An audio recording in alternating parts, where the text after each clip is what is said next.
Today, we're going to talk about conflict without casualties.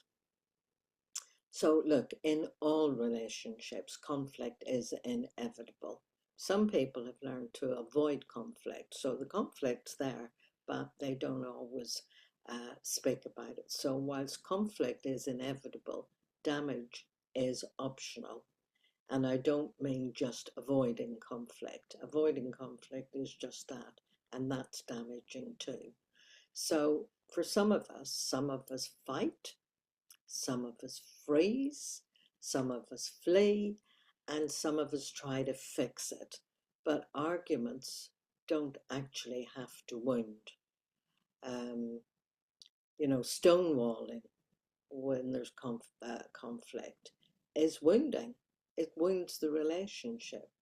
But if we stay curious, and by curious we wonder about things, which is distinct from thinking about them, because when we think, we're just thinking old conditioned thinking, whether it's right or wrong or good or bad. But when I wonder what it is that's bugging him or her. If we slow down and if we hold love at the center, we can argue without losing each other. So this week, I want you to notice your conflict style.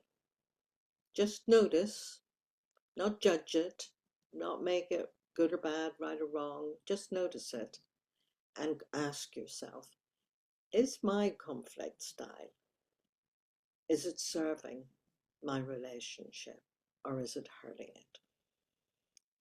Comments below and I will respond. Bye for now.